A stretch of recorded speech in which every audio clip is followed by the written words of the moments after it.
Мин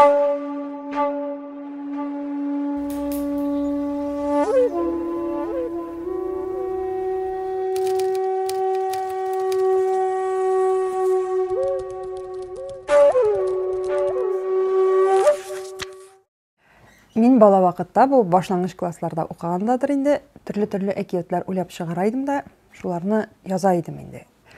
Шуннан көннәрдән бер көнне безнең бу яз көннәре булгандыр инде, мәктәпкә ранудан тикшерүчеләр килде. Һәм шундагы методистлар безнең инде класста миннән калада иҗат белән шөгыльләнгән балалар бар иде. Менә балалар 26 апрель көнне Әтнәдә Тукай бәйрәме була. Менә иҗат белән шөгыльләнгән балаларны шул бәйрәмгә чакырабыз дип безне чакырып киттеләр. Минем инде ул вакытта ук мин ниндидер үземнең идеалларым булган ахры. Мин үземә шундый сорау бирдем. Ничек инде әкият язып шигърият бәйрәменә барып була? Шигърият бәйрәменә бары тик шигырь генә язып барып була дигән шундый ниндидер уй туды миндә.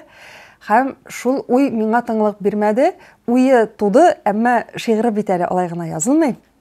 Шуннан минем апа Зөһрә апам ярдәме белән ул шигырьне кызганыч сакламаган Туган ягым дигән 2 куплетлык шигырь язып, үземне бик дахи шагыйрьгә санап, күкрәк киереп, мин шул шигырь бәйрәменә бардым. Тукай бәйрәменә. Һәм ул бәйрәмнән инде мин үземне шагыйрьгә санап кайттым да, менә шул Тукай бәйрәме миңа ниндидер илһам биреп, тәргеш биреп, мин инде балаларча шигырьләр яза башладым. Һәм мин гел рәхмәт хисләре белән искә алам. Күңәр урта мәктәбендә укыдым. Укытучылар безнең бик көчле иде. Менә бүгенге көндә дә мин нәрсә беләм, нәрсә әсәрләремдә ниндидер нигез бар икән минем, алар бөтенесе дә минем мәктәптән килгән шундый нигез дип саныйм инде. Һәм татар теле укытучыбыз миңа Рәзинә апа, мин аңа гел шул шигырьләремне күтәреп килә идем. Ул бер кайчанда бу булмаган әле. Дәрес вакытында шигырь язып утыра идем, ул миңа бер кайчанда кисәтмәде, кисәтү ясамады. Һәм ул шигырьләрне шул төзәткәләп, миңа киңәшләрен биреп, уңышлы дип санаганнарын район газетасына җибәреп, менә шайтып гел үсендереп торды да, мин инде ул бит инде иҗат кешесе шундый мактаган саен күбрәк язасы килә. Шулай мин шигырьрият дөньясына шулай кирип киттем. Әйе, төп фигура әгәр дә нәрсә дә булса күңелендә бар икән язу теләге, әкиятме ул, шигырьме ул, бәлки шул 11-12 яшьлек вакытында бәлки кешенең пьеса язасы килер, яки роман язасы килер. Аны ул теләгенне ничектер бу модный түгел дип, бу оят дип, ул бит кай вакытта балада шундый хисләрдә булырга мөмкин. Берәү дә язмый, ә синең язасың килә. Аңа карамаска кирәк, үзеңне сынап карарга кирәк. Бу әлбәттә инде аңа остаз ул яшьтә яки әтияне яки укытучы буладыр дип уйлыйм инде. Әмма ул тора бара синең иҗатыңны күреп алалар, башка остазлар килеп чыгарга мөмкин. Менә мәсәлән мин хәтерлим 97 елда, 1997 елда безне инде мин инде шул бераз шигырьләр яза идем ул вакытта. Язучылар союзына, яшь һәм башлап язучылар семинарына, конференциясенә җыйдылар да, минем яңа аппак чәчле, күзлекле бер абый килеп утырды. Мин ди Хакимҗан абыйың Халиковты. Ул бит инде безнең якташ, монда Әтнә районы Мамыш авылында туган. Ул мөгаен безнең Әтнәдән икәнебезне белеп килеп утырган инде. Шуннан арыйм әле сезнең шигырьләрне дип шулай карады да, мин буларны алып калам әле дип алып калды. Һәм шул елны ул аны Сабантуй газетасында кыскартып, бераз инде үзгәртеп бастырып чыгарды. Менә минем республика матбугатында басылуым шул Хакимҗан абыйның җиңел кулыннан башланды. Менә андый бала вакытта да сиңа ниндер этәргеч бирерлек, сине үсендерерлек кешеләрнең булуы бик мөһим. Менә мин андый хәзер менә уйланам, без бит инде үзебез дә хәзер балалар үстерәбез, инде урта яшьләрдә кирип барабыз. Безгә дә кемгәдер остаз булу вакыты җитте бугай дигән уй бар күңелдә. Һәм менә кемгә дә булса син шул иҗат дөньясына кирип китәргә этәргеч бирсәң, үзеңнең үз остазларың каршында синең вижданың чистарак, сафрак булыр иде дип уйлыйм мин. Бу уй миңа соңгы елларда бигрәк тә еш килә башлады. Менә инде уйлап кына түгел, ниндидер конкрет гамәлләргә күчәргә кирәктер дип саныйм мин. Минем Хәзер инде әйтеп китәсем килә, менә өлкән ылпат язучылар дип әйтүгә, минем бүгенге көндә мин үземнең гомумән шигъриятта, әдәбиятта рухи остазым дип Марсель Галиевны саныйм. Аллага шөкер, без аның белән бик җылы мөнәсәбәттә. Мин үземнең язган иң мөһим, иң зур әсәрләрне дип әйтим инде, аның киңәш фатихасыннан башка дөньяга чыгармыйм. Без аның белән гел шулай киңәшләшеп, сөйләшеп, икебезне дә борчыган темалар безнең күп, шул турыда сөйләшеп, бер-беребезне шулай аңлап яшибез. Аның миңа менә шушы хәер-хаклы мөнәсәбәте бик кирәк үземнең иҗатымда. Һәм әйтеп китәсем килә, менә мин махсус күрсәтәсем килә шушы китапны, Марсель Галиевның «Нигез» дигән китабы. Аның миндә 6 томлыгы да бар, Марсель абыйның. Мине иҗатка илһамландыручы, менә кемдер бит инде шигырь укыгач илһамлана, кемгәдер нәрсәгә. Миңа Марсель Галиевның прозасы мине һәрвакытны шигырь язарга илһамландыра. Һәм менә бу китап турында аерым әйтәсем килә.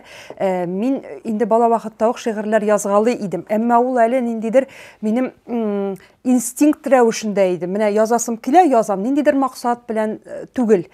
Мин 14 яшьләрем булгандыр, шушы китап минем кулыма килеп керде. Һәм мин аның менә «Нигез» дигән повестен укыдым. Ул мин бу турыда матбугатка да язып чыккан идем. Бу «Нигез» дигән әсәрне укыгач, мин бик нык тетрәндем. Һәм миндә шундый уй туды. Нинди әйбәт әсәр дип түгел, кара ничек тә язып була икән бит дигән. Менә шул фикер туды. Мин бу әйбер белән бик озак яшәдем. Бу әсәр белән ул мине бик тиз генә ышкындырмады.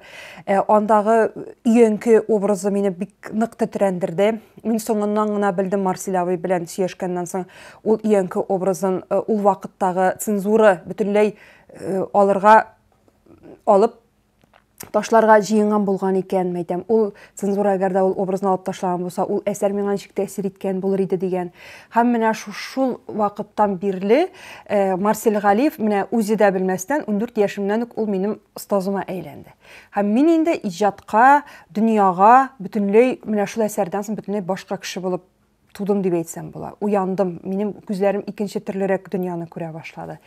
Һәм инде соңгы елларда мин инде бигрәк тә активрак яза башладым дип әйтергә була.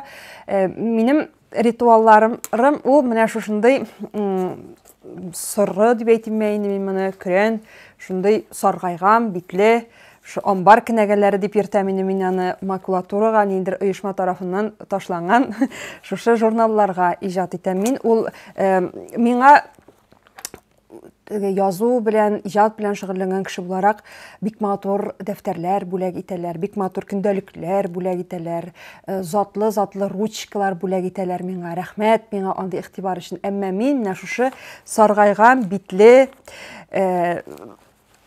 амбар кенәгәсенә язырга, шигырьләрне шунда иҗат итәргә яратам. Һәм мин менә шушы гади ручка белән язырга яратам. Аның менә шушы башы һәрвакытны киертелгән булырга тиеш. Ул башы алай-булай берәр сәбәп белән күз уңыннан югалса, мин шигыремне, яза башлаган шигыремне ташлап башта шушы аның капкачын эзлим. Һәм минем шушындый ручкаларга мәхәббәтемне, шигърияткә, язу сызуга мәхәббәтемне белгән һәм аңлаган ирем миңа бер вакытны бер пенал тунтулык ручкалар һәм бер пенал тунтулык гади карандашлар бүләк итте. Менә мин шул пеналдагы ручкалар белән иҗат итәм. Менә шушы иң зур әсәрләремне, иң мөһим әсәрләремне, әлбәттә шигъри әсәрләрне мин шушы кенәгәләргә язам һәм бик зур ләззәт кичерәм менә шушы дәфтәрләргә иҗат иткәндә. Әмма минем хәзер инде соңгы елларда үземә бирелгән шундый, ничек дип әйтим, кагыйдәм бар. Бүгінгі көн язучысы ул ниндидер идеаль шартлар туганын, илһам килгәнен көтеп утырырга тиеш түгел. Ул теләсә нинди шартларда иҗат итәргә сәләтле булырга тиеш дип саныйм мин. Шуңа күрә кай вакытта шигырьләр телефонга да языла. Хәзер соңгы вакытта бигрәк тә ешайды андый хәлләр.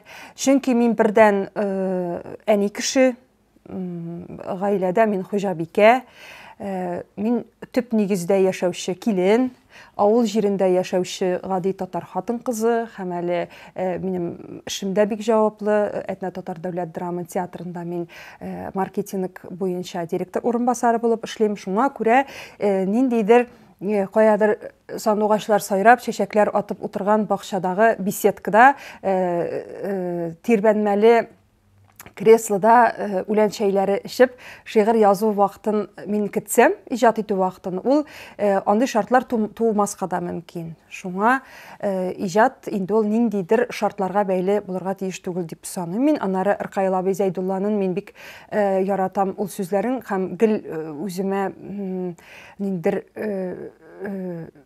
менә Олпат язучының бер киңәше итәрәк буларак кабул итәм. Ул әйтә инде, профессиональ язучы ул илһам килгәнен көтеп утырырга тиеш түгел. Ул утырырга һәм язарга тиеш дип инде. Һәм Рөстәм Галиуллинның, минем иҗатташ дустым, бүгенге көннең иң шәп прозаикларының берсе, аның әйткән бер интервьюсындагы сүзләре бар. Мин көн сайын язарга тырышам. Инде нинди дә булса әсәр язарга вакытым булмаса, көндәлек гемә бер-ике ел булса да теркәп куям дип инде. Чөнки каләм тутыкмаска тиеш, бу шуннан дөрес сүзләр. Язмый башлыйсын икән, язасы да килми, аңа язмаска сәбәпләр дә табыла башлый. Язарга кирәк дип саныйм мин. Мин бары тик яшим. Кесә тулы давыл. Дөнья тулы дәрвиш җанлы бәндә. Йөрәк белән йөрәк ничә кабат ызан бүлгән мәлдә. Мин бары тик яшим. Рух зинданы шыгрым, шым көткәнгә дәҗҗал инде сафта. Тере кие җиназаңны укып, күмеп куйган чакта. Мин бары тик яшим. Ашык-пышык ак ямаулык тегеп күңелдәге кергә, 7нче кат күк дип белгән йылдыз тулы җирдә. Мин бары тик яшим. Шытмаган гөл, юш килмәгән төшнең 1000 кат алып үчен, йөрәгемә ачкыч табалмыйча, ваз кишкәннәр өчен. Кабатлыймын. Мин бары тик яшим. Аның шуннан да төп сәбәбе минем театр дөньясында яшәүемә бәйледер. Мин үзебезнең театрыбызны, гомумән театр дөньясын бик яратам. Театр дөньясында яшәү генә түгел, сәхнәнең күпмедер дәрәҗәдә закончалыкларын аңлау да бардыр инде. Җомга базары пьесам Әтнә сәхнәсендә 2020 елда дөньяга чыкты. Ул пьесаны язганда әле мин гомумән драматургияның д хәрефендә белмәгәнмен икән. Менә шул пьеса сәхнәгә куелганда безнең режиссерыбыз Рамил Фазлыев белән бергә эшләүебез, артистлар белән бергә эшләүебез, ул шушы спектакльнең сәхнәгә туу процессын күрү миңа шактый гына сабак бирде дип әйтәсем килә. Чөнки без бит инде шагыйрьләр бигрәк тә матур, хисле итеп язарга күнеккән. Прозада да инде мин бит Әмирхан Иники, Мөхәммәд Мәгъдиев кебек авторларны укып үскән буын вәкиле буларак, без ничектер матур сүрәтләү чараларына бай, шундый тулы, катлаулы җөмләләр белән язылган әдәбиятны укып, үзең дә шулай язарга омтылып яшәгән кеше буларак, сәхнә әсәре ул анда җөмләләр, катлаулы җөмләләр түгел, гади җөмләләрдә син үзеңнең фикереңне дә сыйдырырга тиеш. Ул ниндидер артык акыллы да булырга тиеш түгел, китапча да булырга тиеш түгел, сөйләм телеңдә матур булырга тиеш, ул шул вакытта образлы да булырга тиеш. Аннан соң син бер әйткән фикерне тагын 5 минуттан кабатламаска да тиеш, чөнки инде ул сәхнәдә ул фикер яңгыраган. Менә шундый әйберләрне аңлау инде ул драма әсәрләренә башка күзлектән карарга сине этәрә. Аннан Илгиз Зәйниевның әйткәне бар иде, мин менә үзем пьесалар язарга өйрәнгәндә, Туфан Миңнуллинның пьесаларында аны укып кына түгел, менә бер юлга Туфан абыйның ничә сүзе сыйган. bir биткә ничә сүз сыйган. Менә мин хәтта шу айтып өйрәндем дип әйтә иде Илгиз инде. Мин үзем менә сезгә беренче тапкыр әйтәм моны бу серемне. Роберт Меннолин исемендәге әдәби әсәрләр бәйгесендә мин балалар пьесасы белән 2нче урын алдым. Мин бу пьесаны язганчы Илгиз Зәйниевның Бәби дигән балалар өчен язган пьесалар китабын укып чыгып, аның сюжет құру, аның образларны бирүен күпмедер дәрәҗәдә өйрәндем. Мин әлбәттә Илгиз дәрәҗәсендә пьеса яздым дип әйтергә алмыйм, һич юк. Әмма ул минем өчен ниндидер бер ул вакытта өстәл китабына әйләнде. Әлеге китабы шуннан да менә шул үзеңә кадәр язылган көчле әсәрләргә ул синең дәреслегең була ала икән менә бу пьесалар язганда. Аны инде Илдар абый Хайруллинның әйткәне бар. Менә Илгиз студент вакытында да кая карама Илгиз укый. Илгиз Чеховны укый, Илгиз Островскийны укый, Илгиз Шекспирны укый дип менә ул гел ул бит бүген генә килеп чыккан каяндыр готовый продукт, урысча әйткәндә әзер продукт булып кына чыккан Илгиз Зәйниев түгел, ул аның да бит үз юлы бар шушы драматургия килгән. Һәм ул да менә шундый зур, яхшы, сыйфатлы әсәрләр нигезендә өйрәнгән.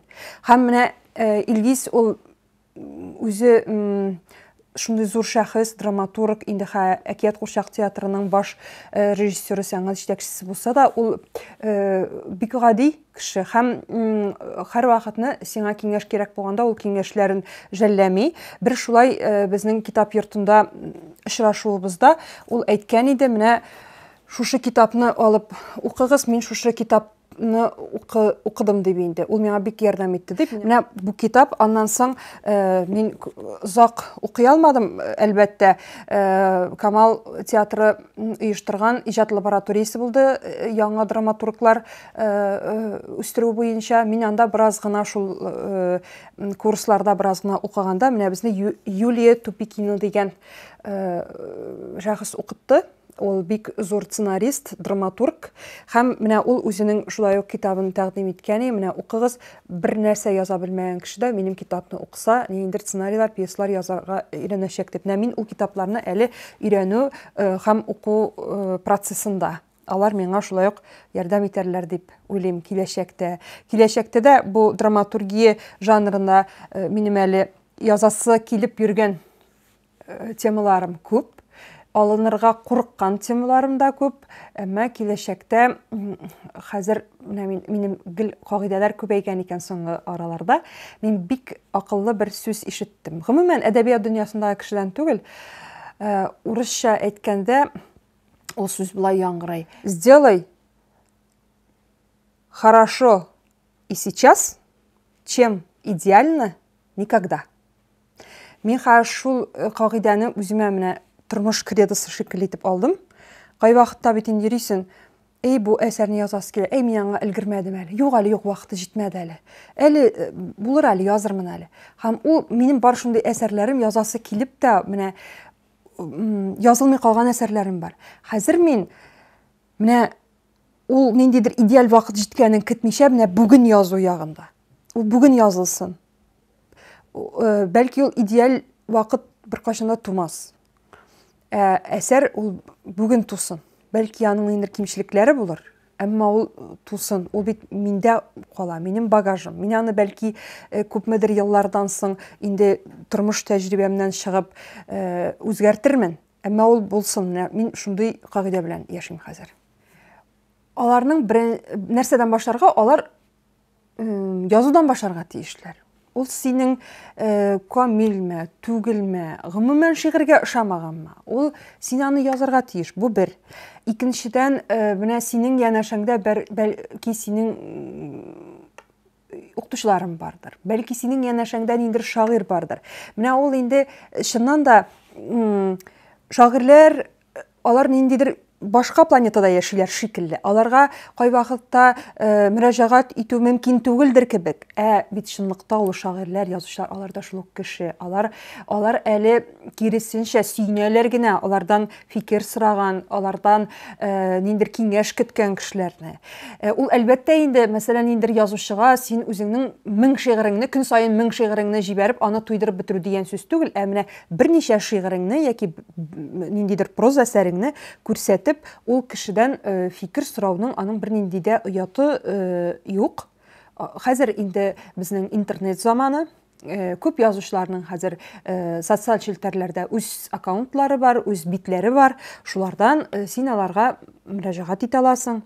Һәм икенчедән, менә безнең матбугат бик популяр түгел дисәк тә, яшьләр өчен матбугат безнең, мин уйлыйм, начар түгел дип. Чөнки безнең минем кичкенә улым Салават Күперен бик ярата, 10 яшьлек улым минем бик ярата Сабантуй журналын. Аннан соң бераз үссә Ялкын, аннары Идел китә безнең.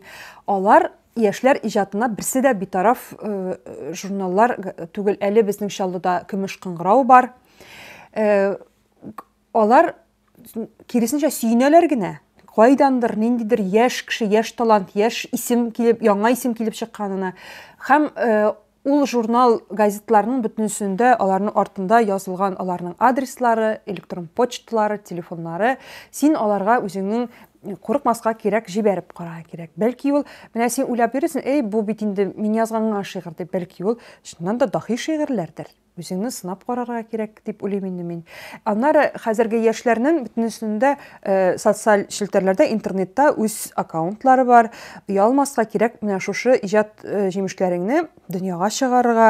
Бәлки ул синең язган шигырың кемнеңдер күңелендә үз кайтавазын алыр. Менә мин элегрәк язганда да әле миңа язалар, мин аңа шаккат айдым. Сез минем язмышымны каян белдегез? Сез бит минем турда язгансыз дигән. Югыйсә инде минем шигырьләрдә алай конкрет образлар да юк кебек.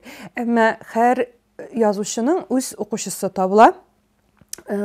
Ул курыкмаска кирәк, ул профессионаллар гына язарга тиеш дигән сүз түгел. Безнең татарның аның җанында шигъри сүзгә хәвәслек, шишәнлек ята. Мин менә әлдә хәтерлим, әлдә бардыр ул. Үзе өчен генә шигырь язып, калын дәфтәрләр тутырган кешеләр бар. Кай вакытта ул кешенең вафатыннан соң гына ул дәфтәрләр табып алына. Кайбер кеше үзенең бөтен ниндер борчу, хәсрәтләре килсә, шул шигырь юлларына салып, үзенә тынычлык таба. Ул бит безнең татарга хас әйбер. Һәм кай вакытта әйтәләр, менә бөтен интернет челтәрендә ниндер үзешчәннәр басты, бөтен җирдә шигырь язучы булсын. Алар бит бердән татарча язалар, икенчедән аларның һәр язучының үз укучысы табыла.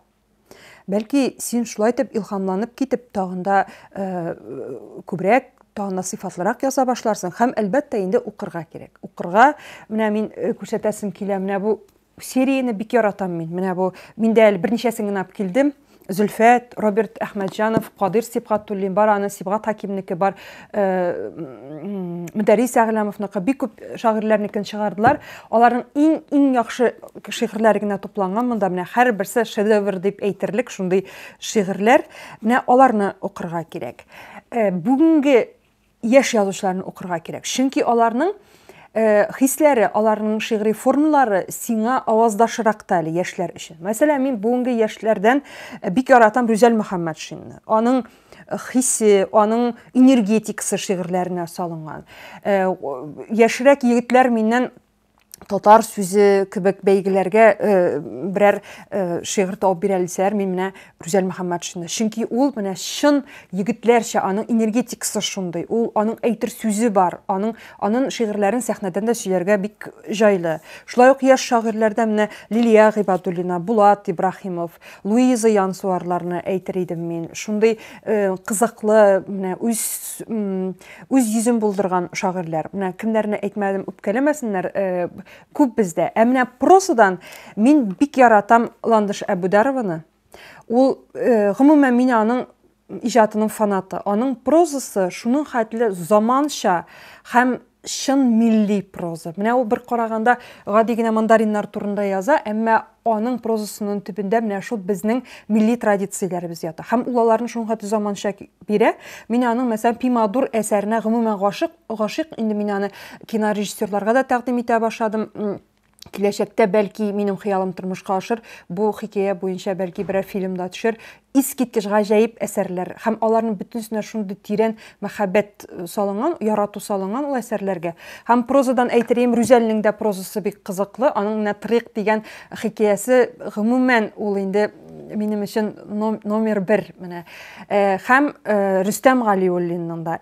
Ул инде мин инде илпат язучылар рәтенә кертәм. Ул бик әле яшь язучы булса да, менә безнең әйтәләр бит инде шигърият ул әдәбиятның биеклеге, проза тирәнлеге дип. Менә бу авторлар минемчә бүгенге безнең әдәбиятыбызда прозада менә шул аның тирәнлеген күрсәтерлек, менә теләсә кайсы телгә тәрҗемә иткәндә дә менә бу безнең татар әдәбияты дип күрсәтерлек авторлар дип саныйм мин. Менә һәм мин бик бәхетле ул кешеләр белән бер чорда яшәвем һәм алар белән аралашып дус булып яшәвем.